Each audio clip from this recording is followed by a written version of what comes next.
wal yatama wal masakin. Miskini bawan Allah, wato shi miskini shine wanda ko dai ba shi da shi ko kuma tattalin arzikinsa ya kare. Allah yana saka miskini a wanda za a taimakawa, saboda an bar miskinai sun yawa. Shi talauci da kuke gani musifa ce, ka roƙi Allah ya raba ka da talauci. Annabi ya koya mana zikiri kafa 3 da safe, kafa 3 da yamma. Muna neman tsari minal kufuri wal faqri, minal kufuri wal faqri. Kamar mai ta wannan kafa 3, Allahumma na'udhu bika minal kufri wal faqri wa a'udhu bika min azabil qabr.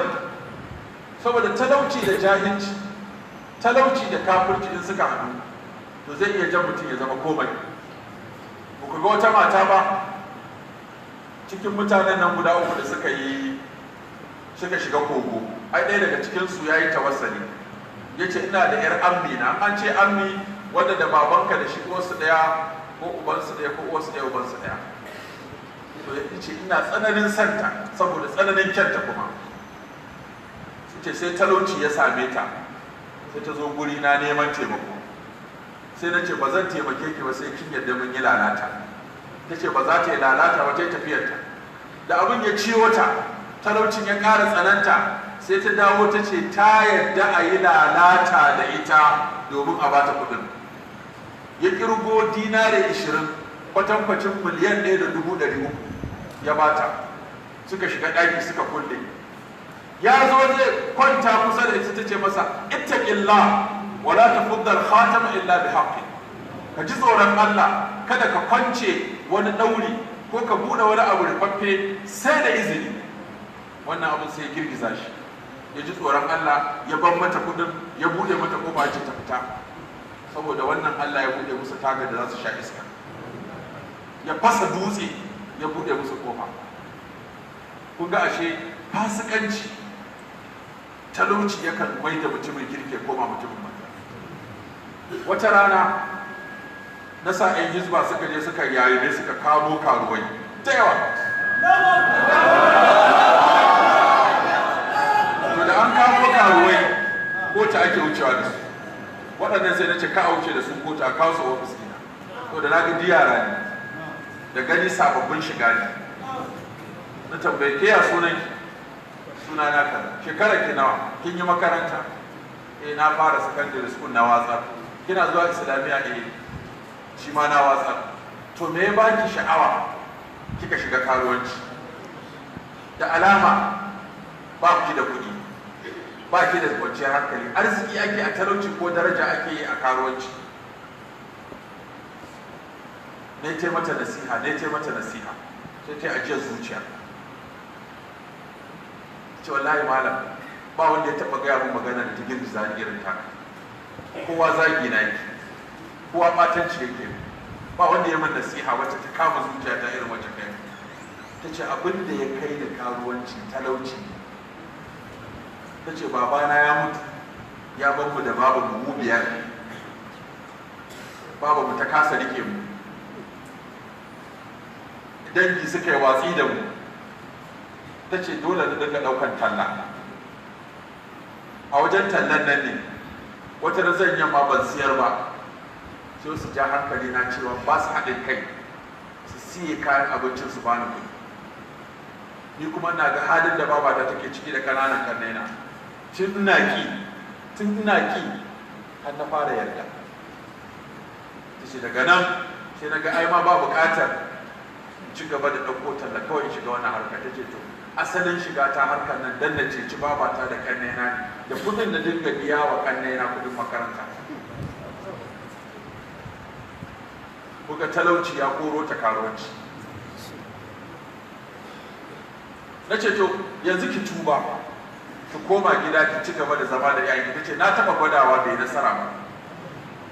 Ta ce da na koma gida na tuba, na ci gaba da addini da zuwa makarantar islamiyya, duk wanda ya zo zai aure ni sai mutane su lallaba su ce masa ta taɓa karuwa.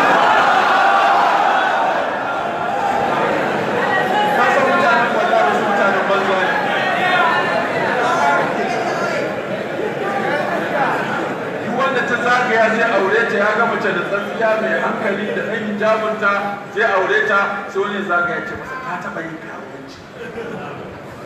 Kaga an rusa komai. Ta ce to wannan abun da aka yi ta muzanta ni a cikin dangi da 'yan uwa sai na ga kawai inda ya koma min kawai koma ci gaba da bariki. Tun da Allah ya yafe maka mutane su ba sa yafe ma. Kaga wani gyaran sabo, duk mai sabo in ya da cikin mutanen kirki sai wani ya rike sabon ko bayan shekara 30 ne shi fa ya taba yin kaza, to ya taba yi kuma ya nemi gafara Allah ya fi masa. Kashi na ko wannan ma ya fi ibadar da kake, da wai Ibn ya ce saban da aka yi nadama ya fi ibadar da aka wa takama. Idan kai ibada kai takama sai Allah ya kika, in kai sabo ka tuba sai Allah ya soka. Da haka da yawa wani saban shi yake an gizo mutum zuwa ga Allah, wani kuma da'a ita take nisanta mutum ga Allah, domin zai yi ya dinga takama shi ustazi ne, shi ahlus sunna ne, shi mai tauhidi ne, shi mai kaza ne, sai Allah ya barar da abin, don Allah ba ya san mutakabbirin jabba. To kun ga talauci matsalar sa kenan, dan haka Allah ta'ala ya saka miskinai, wala tahadduna ala ta'amil miskin wala yahuddu ala ta'amil miskin. yan wuta Allah ya ce ma salakakum fi saqar qalu lam naku min al-musallin wa lam naku nut'imul miskin wa lam naku nut'imul miskin khuzuhu faqulluhu thumma al-jahima salluhu thumma fi silsilatin zar'uha 70 zira'an faslukuhu innahu kana la yu'minu billahi al-azim wa la yahuddu ala ta'amil miskin. أرأيت الذي يكذب بالدين فذلك الذي يدق اليتيم ولا يحض على طعام المسكين فلقتها من عقبة وما أدراك من عقبة فك رقبة أو إطعام في يوم ذا متربة أو مسكينا ذا متربة. لكن الله ينسى أتبك مسكين. قل ما أنفقتم من خير فللوالدين والأقربين واليتامى والمساكين إنما الصدقات للفقراء والمساكين واعلموا أن ما غنمتم من شيء فأن لله خمسه وللرسول ولذي القربى واليتامى والمساكين ما أفاء الله على رسوله من أهل القرى فلله وللرسول ولذي القربى واليتامى والمساكين. kowace kofa da za a kashe kuɗi Allah ya ce ka amanta da talakan da yake cikin wahala, ka abin mutane cikin wahala, ka a basu cikin kunci, ka a basu cikin damuwa, ka a basu su yi tagumi, ka a basu suna shan wahala. Kada mutum ya rasa abin da zai ci kullum, kada ya rasa ruwan da zai sha, barna ba za a yi ba. Kada mutum ya ce na wuni ban ci ba, mahaukaci ne. Kada a dinga 000, a dinga 100. Akalla mutum ya karya ko ya samu wanda zai ci da daddare kafin ya kwanta. Da haka Allah ya kashe yunwa, ce a tashi a ci da masu hali su fitar da kaso ɗaya cikin 40 su bayar. Wallahi da ana fitar da zakka. A lokacin da taɓa gaya wani gwamna a Kano, na ce da za a yi doka kuma ni zan dinga karɓar zakkar da fara daga kan gwamna da sarki. Na ce na samu tsegumi daga ma'aikatan banki wanda kuke aje kuɗi a hannunsu, su kuma suke tsegumi suke leka akawun ɗinku. Sun ce min billions ɗin kuɗin da ake da su, ya za kowa zai fitar da zakka tsakani da Allah kuma a raba ta tsakani da Allah. 1/40 na arzikin waɗanda suke zaune a jihar nan zai iya ceto ragowar miliyan 15 da muke da shi. Suka faɗi mutum 3, da kowa zai fitar da zakkarsa a fili na adadin dukiyar da yake da shi gaba ɗaya, akwai wanda zai fitar da aƙalla biliyan 20 iya zakasa. Akwai wanda zakasa ta kusa biliyan 100 shi kadai.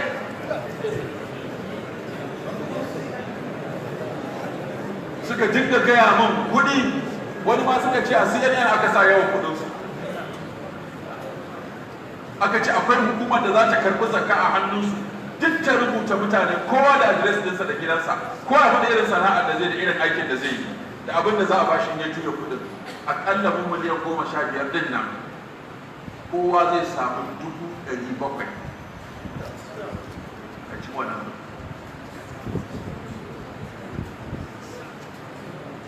Zakka fa kawai, banda sadaka, banda sauran alheri da mutum zai yi. Zakka haƙƙin Allah kawai su ɗaya a shekara, kuma duk shekara za a yi haka. Duk shekara za a kirga wannan kuɗin abin da haƙƙin Allah a ba wanda suka cancanta, kuma a raba ta yadda ya cancanta. Duk mai biliyan ɗaya zai fitar da biliyan 25, mai biliyan 10 kaga zai fitar da miliyan 250.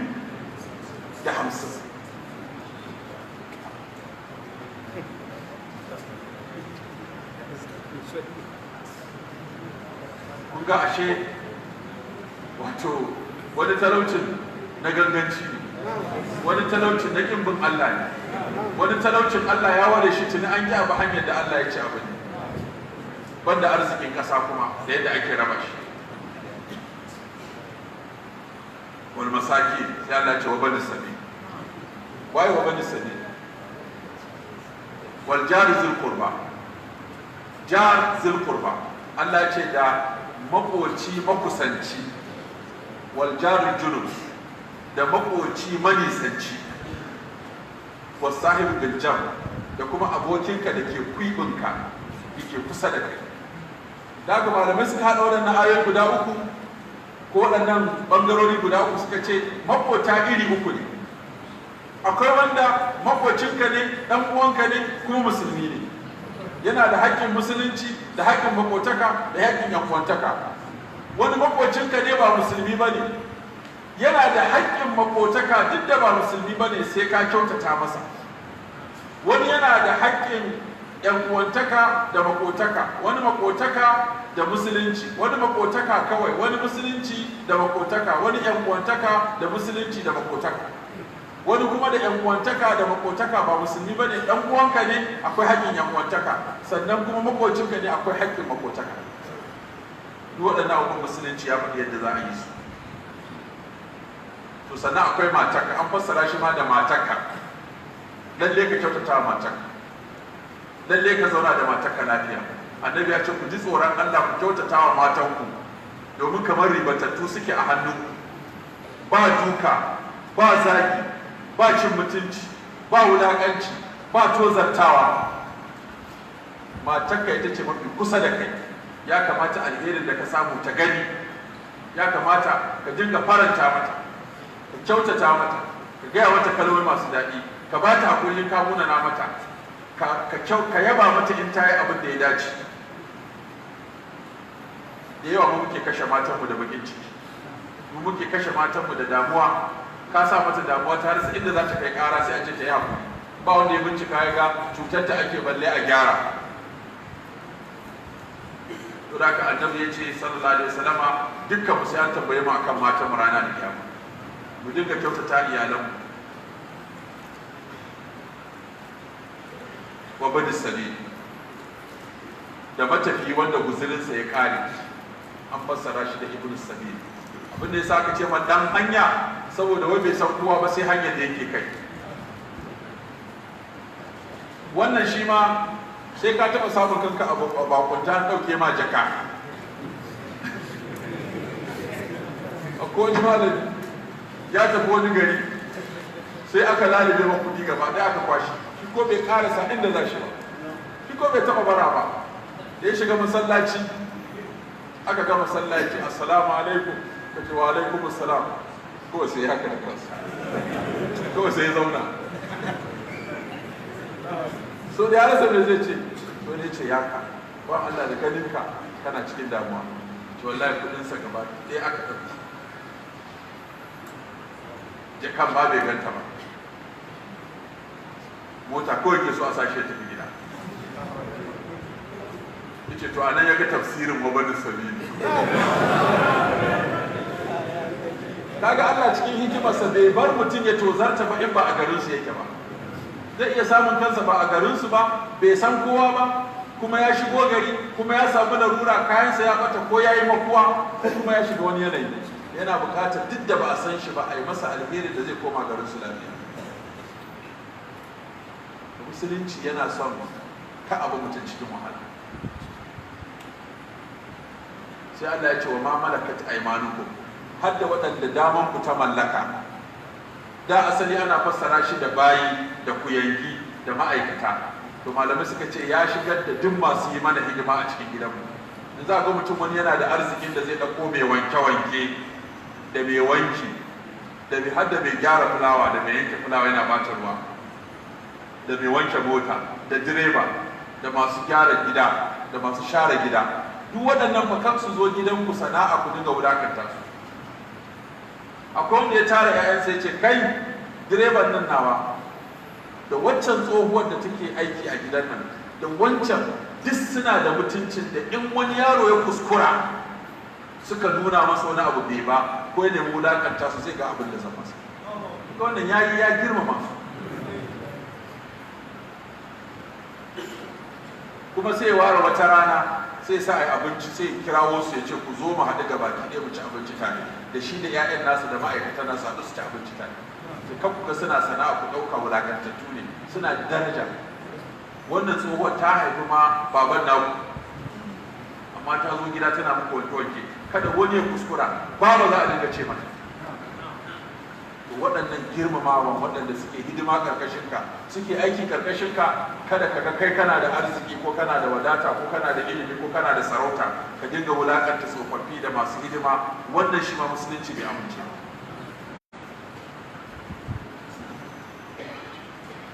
Za ka saƙonnin da wannan sura kuka kula take ɗauke da shi shine kyautata zamantakewa al'umma, da aka ake kiranta ayar zamantakewa. Yadda za mu yi zamantakewa tun daga alaƙarmu da Allah da ya halicce mu har zuwa alaƙarmu da waɗanda suke ƙarƙashinmu suke mana hidima suke mana aiki, wanda annabi sallallahu alaihi wasallam ya ce a dinga ba su haƙƙinsu kafin gumin su ya bushe. Kana da mai aiki 25 ka sa masa hannu ya ɗauki alamusansu, kakka bari sai ƙarshen wata ko sai bayan ƙarshen wata. Annabi ya ce haƙƙin mutum ya je hannunsa kafin gumin da ya wahala ya bushe. Sai ga mutum yana da arziki mai yawa amma wanda yake masa gadi a gida sai ka ga wata 3 mai gadi yana kuka ba shi kudinsa. Wannan musifa ce, da ya kamata mu kyautata wannan alaƙa. Haka sauran abubuwa da suka shafi zamantakewar mu ɗan uwa duk suna buƙatar nazari. Mu inganta alaƙa tsakaninmu da 'ya'yanmu da matanmu, kamar yadda na gaya mana jiya a Gombe, cewa ita mu'amala da tushenta guda 10: alaƙarka da Allah, alaƙarka da annabi, alaƙarka da iyayenka, alaƙarka da matanka, alaƙarka da 'ya'yanka, alaƙarka da danginka, alaƙarka da maƙotanka, alaƙarka da musulmi, alaƙarka da wanda ba musulmi ba, alaƙarka da malamai, alaƙarka da sarakuna, duk waɗannan kowa yana kai har alaƙar mace da namiji. Ziran nan wata ƙungiya suka kawo min ziyara ofis, ana zuwa kujerun musu isa ba, sai mazan suka zo zauna a kujera suka ce wa matan su zauna a ƙasa, na ce ku za ku koma ƙasa su dawo sama. Ya ce su kai da babanka ce wannan ko mataka ko ƴarka ai za ka so a girmama ta. Na ce yasa tura suke zagi, ai kamata ya ka tashi ka ce madam zauna, ni zan iya tsayawa saboda ni namiji, amma ka kama kujera ka zauna ka bar mace a tsaye. Matan nan ko ƴan wani ce ko baba wani ce ko mata wani ce, kai ma wata kila kana da uwar kana da matar kana da ya, to yadda kake so a girmama naka kai ma ka girmama na wasu. Duk da mutunta mace wallahi zai daraja a wajen Allah. So da Allah ta'ala ita mace kamar sanda take, ko ka jingine ta ko ka kafe ta. To sai Allah ya jingine ta ko ya kafe ta, bai bar ta haka zika ba. Darajar mace a ce yar wani ko babar wani ko matar wani, sai an jingina ta ga wani dole. Amma ka ga mace ba mai ita, to akuyar gari ta fita daraja. Domin akuya in yamma ta yi da ita zai ga bika akuyar su ta dawo ba, za ga yana haska da fitila ina akuyar nan ta tsaya. Ita kuma mace ta tambaɗe sai ta tafi a maki neman ta. To haka ya kamata mu darajta iyalanmu, mu darajta 'ya'yanmu. Sannan na ƙarshe mu riƙe sana'a da aikin yi. Ita sana'a daraja take ƙara wa mutum da mutunci. Idan mutum baya sana'a to yana cikin matsala. Kun ga annabi Adam lokacin da yake cikin aljanna baya sana'a komai, kawai ci yake yi kawai. Sai Allah ya ce sauko duniya. Da ya sauko sai Allah yake bashi labarin inda ya fito. Inna laka alla taju'a fiha wa la ta'ra wa annaka la tazma'u fiha wa la tadha. Adam ya ce aiki ya same ni. La taju'a fiha, a cikin aljanna babu yunwa. Da me ake kore yunwa? Da noma da kiwo. Kaga an dora masa ya noma da kiwo a duniya domin ya kore yunwa. Wala ta'ara, ba ka tsiraici. Da me ake kore tsiraici? Tufafin nan ko dai a samu su ta hanyar auduga ko ga an koma noma, ko a samu su ta hanyar roba ko ga an koma noma shi ma. Wa annaka la tazma'u, ba ka kishirwa. Ta yaya za a samar da ruwa? Kaga sai an samar da ruwan sha isasshe. Wala tadha, sai an samar da gini, saboda in kana jin hantsi rana na duka ka kodewa za ka yi, dole ka samu rumfa ko gida ka shiga ka fake da zafi da sanyi da ruwa. So da haka sai ya zama an fara sana'ar noma da kiwo da samar da ruwa da kuma samar da gidajen da za a zauna. Sai annabi sallallahu alaihi wasallam ya ce annabi Dauda shi makeri ne. Duk sana'ar kiran nan da ake ganin da ci gabanta annabi Dauda ne zo da ita. Kana ganin ana kera motoci, ana kera, yace wa alanna lahul hadid. Allah ya ce na lausasa masa karfi yadda kake wa cingam a hannunka, haka annabi Dauda yake da karfi. Ya kera komai, ya sana'anta komai. Annabi ne, bayan annabi sarki ne, sannan kuma yana da sana'ar kera. Annabi Nuhu kafinta ne, domin shi ya fara sassaka jirgin ruwa. Allah ya gaya masa yadda za a yi jirgin ruwa, kuma ya jirgin ruwan ya tseratar da al'ummarsa ta hanyar jirgin ruwa. Kun ga ya sana'ar kafinta da sassaka. Sannan annabi ya ce babu wani annabi cin annabawan Allah face ya yi kiwo. Ga annabi Musa, ai sadakin matarsa ma ta hanyar kiwo ne na shekara 10 kiwo babanta. Kaga yarinya kana so, babanta manomi ne, sai ce to kai ga gona ta can, yi min noma shekara 10 shine sadakin yata. Ba ka so ka je ka nemi yau wani. Ina akwai soyayya akalla ai kai. Dama an ce sa kai ya bauta ciwo. To wannan bangaren sana'a. Annabi sallallahu alaihi wasallam ya ce ɗayan ya ɗauki gatari ya saba igiya ya je ya saro itace ya ɗauro a gadon bayansa ya siyar ya kare mutuncinsa, ya fi ya zauna yana cewa da ba ni da Allah wa da taimaka mu. Saboda ka kowa ya kama sana'a. Babu zaman banza a musulunci, babu zaman kashe wando, babu zaman dumama benci, babu zaman inuwa biyu in ta gaba ta kare a koma yamma. Babu. Dole matasa a tashi a kama aiki. Muna da yawa amma muna fama da talauci, muna da yawa amma muna fama da jahilci, muna da yawa amma kuma mu ne ba mu aikin yi. China da India da suka ga suna da yawa, kowa sai kama aiki yi. A China ba ana karatu ne don gwamnati ta baka aiki ba. Duk fasahar da ka kirkiro sai a siyi fasahar, sai a buɗe mata makaranta a ita yi.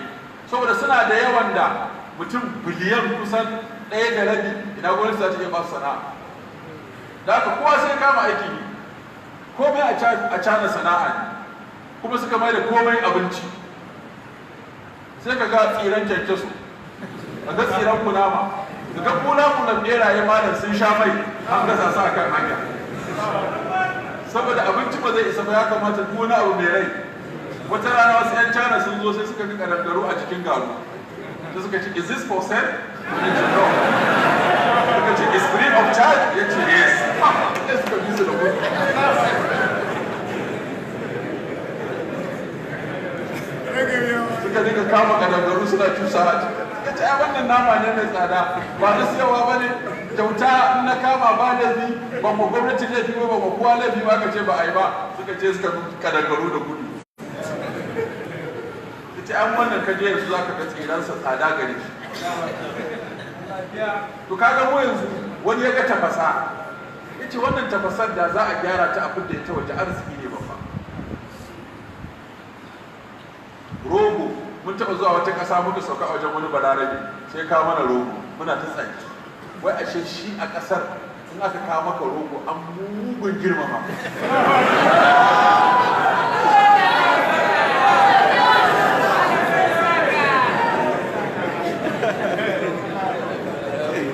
saboda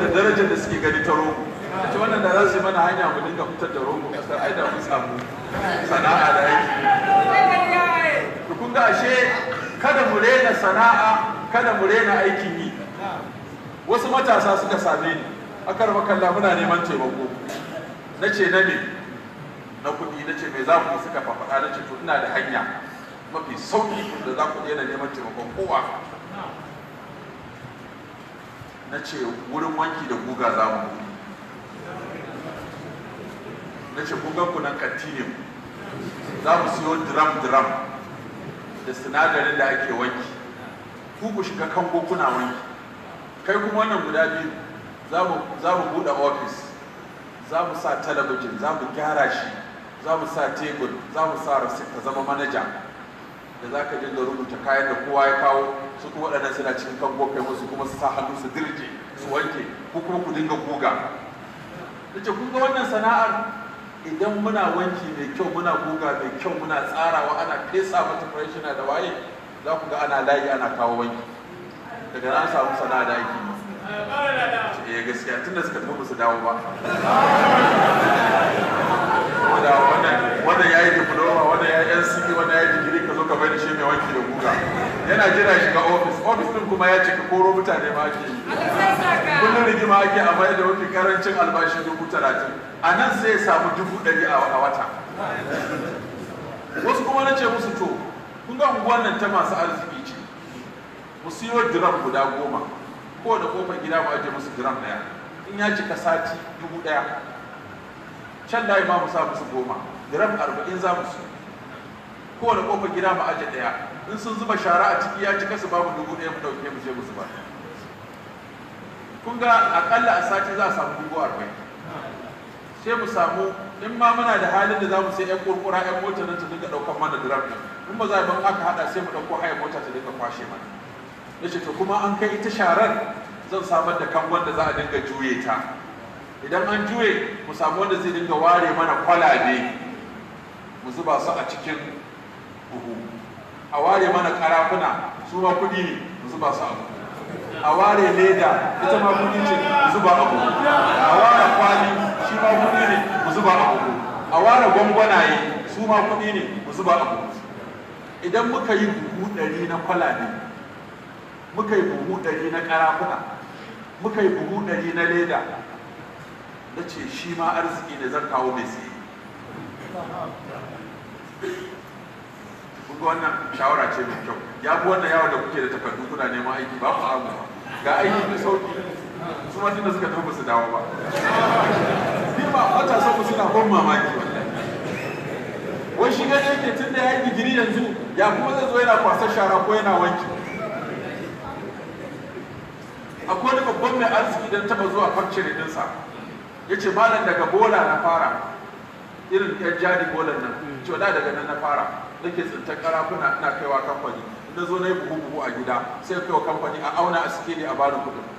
Daga nan sai na sa yara su ma suna tsinto min karafuna, ya ce duk kusa da ka cikin jibe da ita samun ita a buhu zan siya. Kwano ne, faranti ne, kusa ce, waya ce, in ka tattara ka zo sai ya auna sai ya baka iya na wasu sikelin. Sai da ya kai yana yin tirela 3 tirela 4 ya kai kamfani haɓuta ake da shi waje. Yanzu ya yi babban kamfani, yanzu tireloli ake kawo masa daga jihohi daban-daban yake haɗawa kuma ya zama babban mai arziki. Amma ka ce matasan a fara sana'a sai ka ga sun ce a kowa so yake samu a banza ya ci a banza. To wannan lokacin ya wuce. Dole mu tashi mu sana'a, dole mu tashi mu yi mutunta kanmu da kuma wanda yake da sana'a shi yake da daraja a musulunci. Don wani mutum ya wuce sai wani ya ce kai kaga wani shirgegen ƙato ina ma jihadi za shi, sai annabi ya ce in dai sana'a za shi wacce yake ɗaukar nauyin 'ya'yansa da matansa da iyayensa daidai ike da wanda ya fita jihadi. To da haka nasiha ta ƙarshe kenan, dan uwa mu tashi mu koyi sana'a, mu tashi mu ilimi, mu tashi mu mutunta juna, mu haɗa kai, mu so juna, mu girmama juna. Muna fata abin da muka faɗa daidai Allah ya ba mu lada. Wa rahmatullahi wa barakatuh.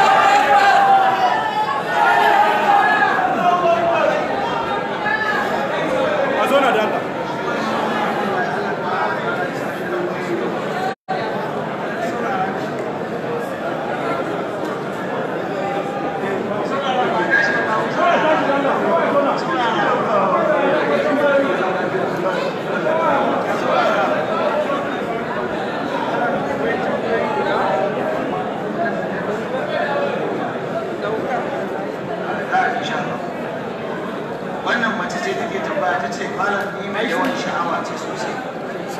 na isa aure amma gidan mu an ce ba zan yi aure sai na yi karatu malam ya zan yi a haɗa auren da karatun. Kun ji tambayarta ta ce ita mai sha'awa ce sosai amma gidansu sun ce ba za a yi mata aure ba sai ta gama karatu. To a haɗa auren da karatun, a nemi wanda yake son ta ce to ana son ta yi aure ce karatu, amma a ce ba za ta yi aure ba sai ta gama karatu. Yaushe ake gama karatu? Zuwa yaushe? Mafi yawa kuma mace kafin ta gama jami'a sai ta shekara 25 zuwa 26 in ba yakin aiki ma.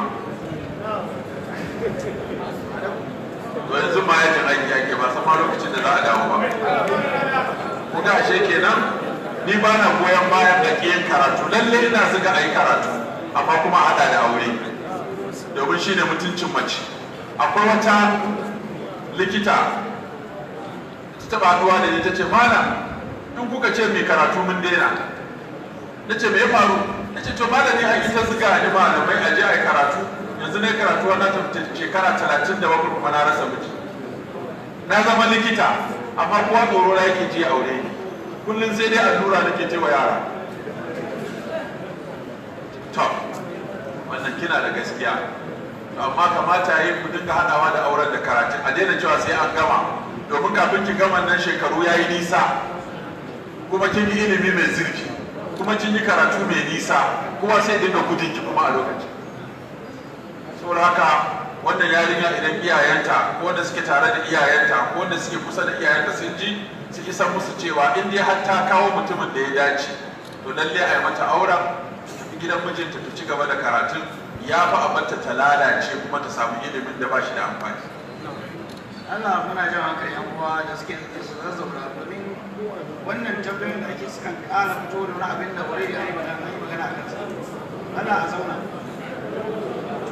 Wannan ita tana cewa watakila a cikin karatun da aka yi ta sabo tambayar ta cewar shin malam idan mutum yana sallah sai mamansa ta kira shi to na farko tukuna sallar wace ce ta farilla ko ta nafila sannan kuma wai aka ce sai ki ce wai sai a ce idan babar ka ta kira sai ka ce ina sallah sai ka ce gabar sallah haka ne ko ba haka bane?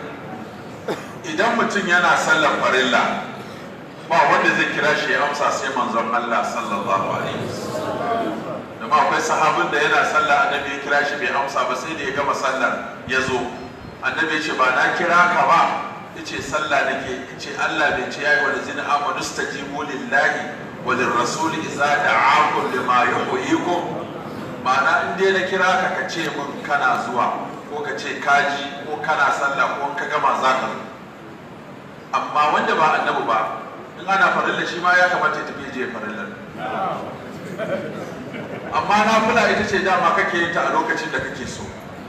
To mutum yana nafila kaga sun damu da kiran ana ta kiran kayi ishara ba gane ba, to wasu malamai suka ce ya halatta ka ce sallah nake ina zuwa. In kuma kaga sun damu sosai ka yanke sallar ka je ka saurare su domin nafila kake yi. Amsa kiransu kuma wajibi ne. To amsa wajibi ya fi ka ci gaba da nafila. Assalamu alaikum malam, akwai wani gari a nan gabar da mu mutane suna zuwa wajen mutum ya yi kamar boka ne. In an je sai a lulluɓe mutum da bargo a cinna mar hayaki shi kenan sai ta surutai wai a ce aljani ne sai a sa rep tip ana rikodin maganar da yake yi sai rinka cewa wani da yake so ya kashe ka shi kenan sai a ɗauki wannan maganar a tip rekoda a dawo ita gari ana yawo da ita sai ta da gaba tsakanin mutane akan an ce wane da yake so kashe wani. Wannan ya sa akwai wani mutum da muka yi magana da shi wanda ya ce sun yi magana da gwamna akan ya kamata a kaddamar da hisba a matsayin wani part ne na gwamnati domin a ba su fawa a majalisa su dinga kama bokaye.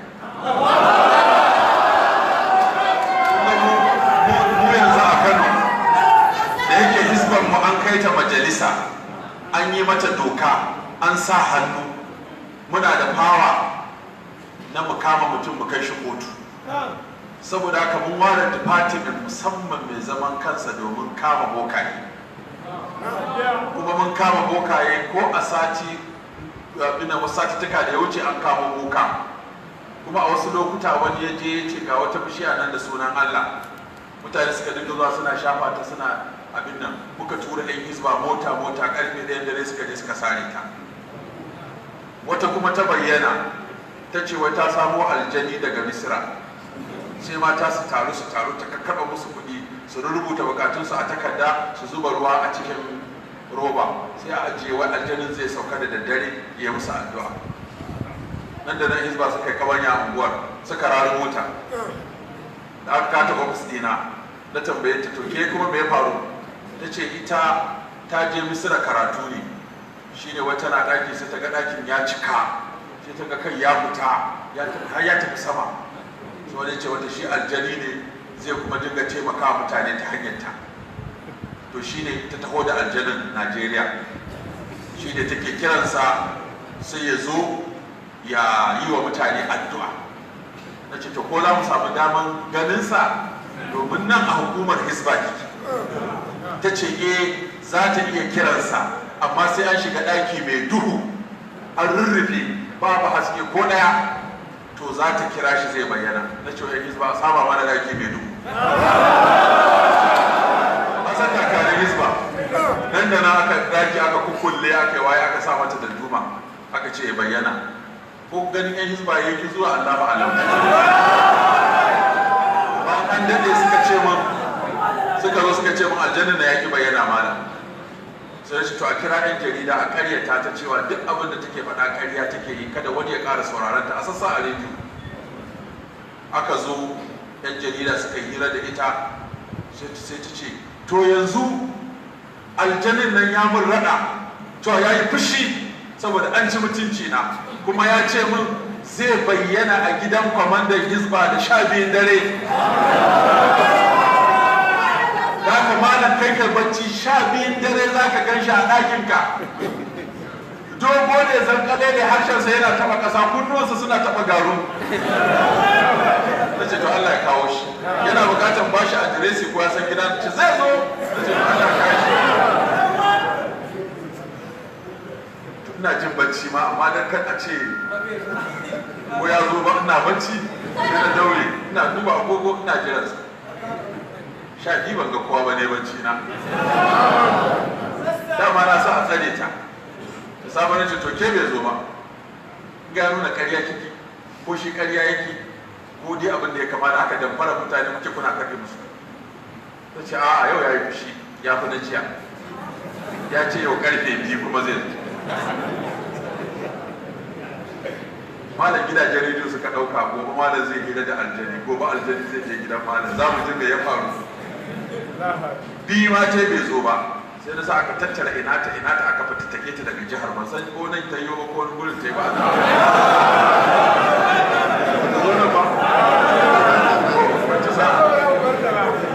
Saboda haka akwai bokan da muka kama shi ya ce mana shi ne tsakanin 'yan mata da matan aure da zaura bai san adadin waɗanda ya kwanta da su don biya musu bukata.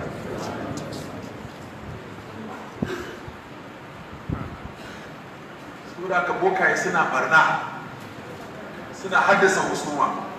Yanzu wata ta bugo min waya take ce malam mun je gidan wani mai bada magani, ciwo ne ya ci cinyewa, sai ce mun akwai wata baka doguwa da wata fara gajeriya, su suka yi mun wannan abu.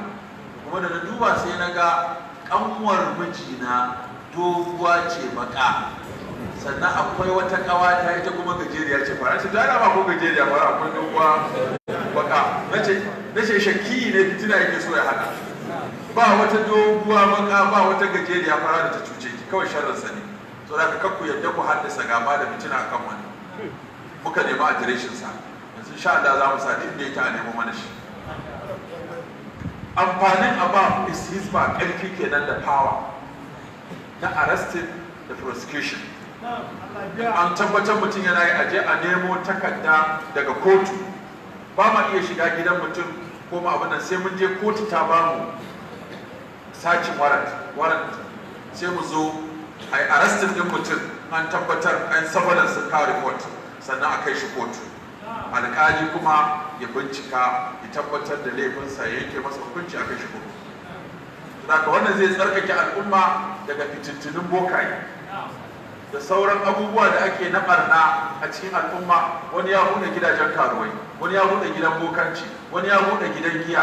A gidan giyan nan za a sha a zo a yi ta fitina. Wani ya buɗe yana sai da wiwi, wani yana sai da ƙwaya. Yanzu department ɗinmu na giya suke gaya mu muna da giya kwalba kusan miliyan 12. Ko a satin nan sun kama tirela guda 2 wanda adadin kudinta ya kai kusan miliyan 20 da wani abu. Da an kama kuma ba mu da iko mu fasa kwalba ɗaya. In ka fasa kwalba ɗaya ka karya doka, sai ka kai ta kotu, alƙali ya yi hukuncin ya yarda a fasa.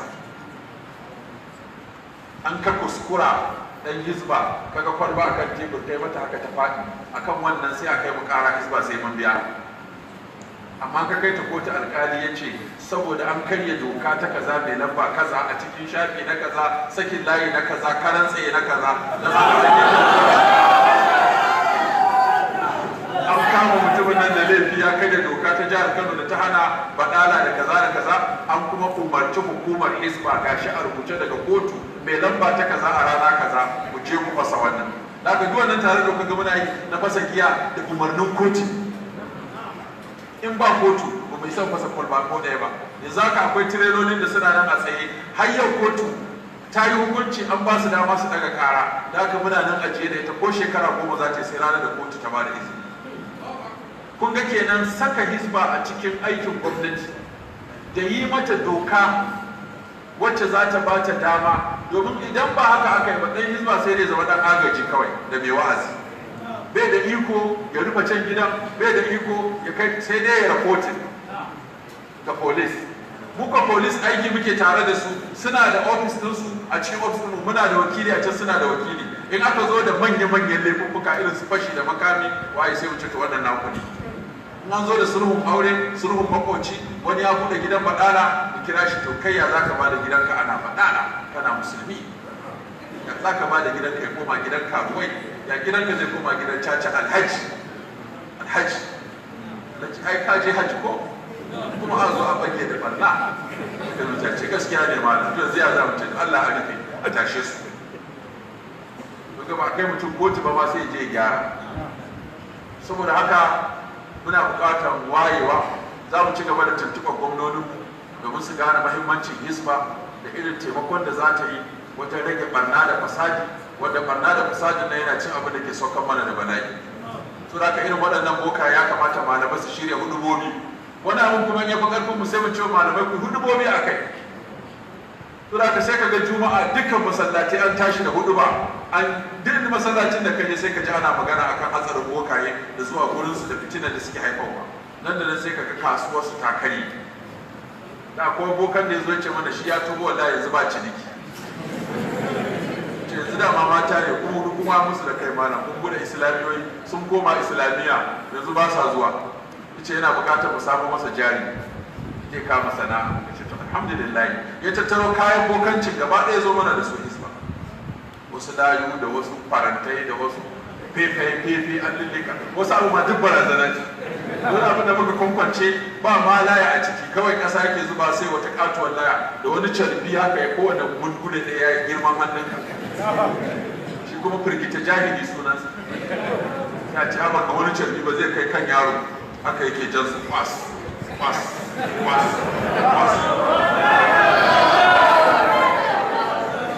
Wani ma da aka damfare shi, ashe slap yayi, slap suka yi, su biyu ne. Sai ɗayan suka zo a ɗakin sai suka yi rami a tsakiya. Da suka yi rami sai suka yi slap. Shi wancan sai ya shiga cikin ramin, shi kuma da sai zauna a sama da dadduma. Idan ka zo ka shigo, shi na ƙasan sai dinga magana.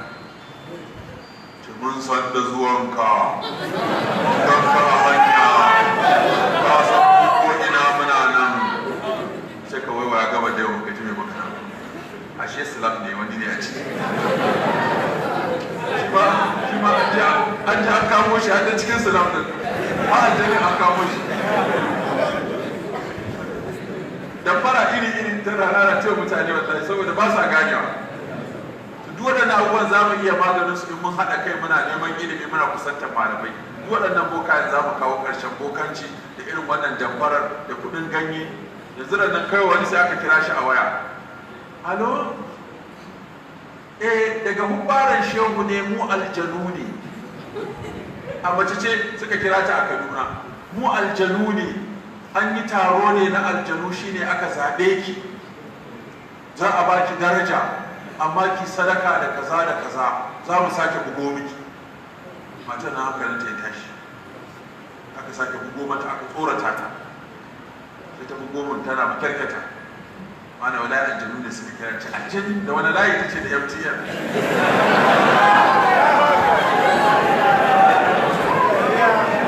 na ce turo min layi, na sai min layi na sa aljani a jiki, amma ban kira ba. Su da aka sai daga ba sai na tuna muna tare da wani malami sai ce da Allah bari kira maka aljani za ku yi magana. Su da aka na danna layi sai na ba malamin, sai ce alo wane ne? Sai malamin ya ce ba ka ce kai aljani ba ne amma baka san wanda ya kira ka ba, to wani aljani ne wanda ya fi ka aljanantaka.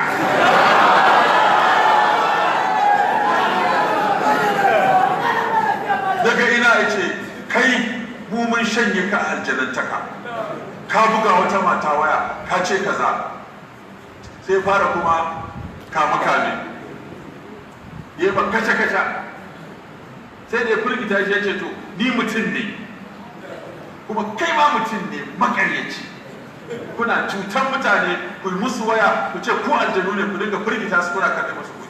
In ka ƙara buga matan nan waya duk inda kake mun sani, mun sa an mana tracing ɗin inda kake, za mu kamo ka mu kai ka kota hukunta. Daga nan bai ƙara kiran.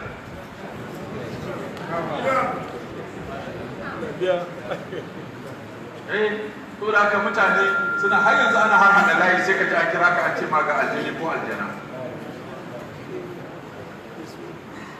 Muna fata za a waye, a nisanci bokaye, a daina zuwa gidansu, a daina yadda da maganarsu. Akwai keys wato makullai a nan kuma wani idan mai su ko masu suna kusa su yi bayani da yadda abin suke sai yan hizba su ba su makullansu, sannan ga ta gana goma da zai addu'a da abubuwan ke ciki. Amma akwai wata mata da ta yi rubutu cewar ba ma da ina da yaya duk mata ne, kuma mafi yawancin su suna da yawa kuma su kai aure amma har zuwa biki. Don kai ke so malam da Allah ya sa cewa ta ne malam ya taɓa su da karatun sai ya mata addu'a. Mata addu'a Allah ba mata da yayanta mazaje na gari. Wani shi ya bata. To akwai mutanen wannan baiwa Allah uwa ce ta gari, domin duk wanda za ta ce ‘ya'yanta sun isa aure a yi musu addu'a Allah ya ba su maza na gari, ya nuna uwa ce ta gari da take nufin rufin asirin ‘ya'yanta. To muna roƙon Allah, muna tawassali da sunayensa masu girma da nufinsa maɗaukaka, Allah ya kawo wa ‘ya'yanki masu aurensu masu mutunci, masu kirki, masu nagarta, wanda za su rike su bisa adalci. Allah ya ba su maza na gari, ƙara kula da tarbiyyar su, ƙara yin addu'a. mu ba za mu ci gaba da muke addu'a, domin duk wanda yake da iyalin ta isa aure hankalinsa a tashe yake, sai ya ga ta shiga ɗakin miji sannan hankalinsa zai kwanta. To da haka Allah ya yi miki wannan damuwar, kuma ke ma matsayin ki na uwa addu'a ki tana da tasiri. In yi addu'a ki dinga sa addu'a cewa Allah ga ƴaƴana nan ina roƙon ka ba su maza na gari, kuma ka kare musu mutuncinsu, kuma ba su waɗanda za su rike su da amana. ana sanar da yan uwa cewa karatun gobe a Central ne za a yi, kuma karfe 9 za a fara insha Allah ta'ala na safe, karfe 9 na safe. To ga masu bukatu da yawa, wani ya ce yana cikin kuncin rayuwa. To kai mai kuncin rayuwa ka dinga karanta abubuwan nan guda 8 da annabi ya nemi tsari da su. Kana yawan wannan addu'a za ka fita.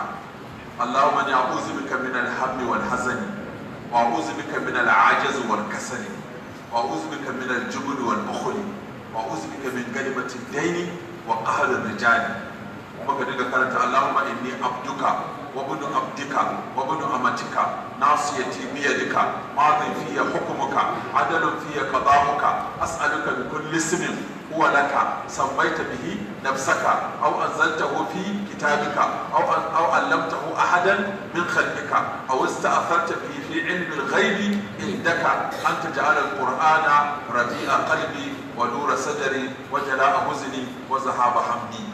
Manzon Allah sallallahu alaihi wasallam ce ka kama lazimin wannan addu'a duk kuncin da ka shiga Allah zai yaye ma.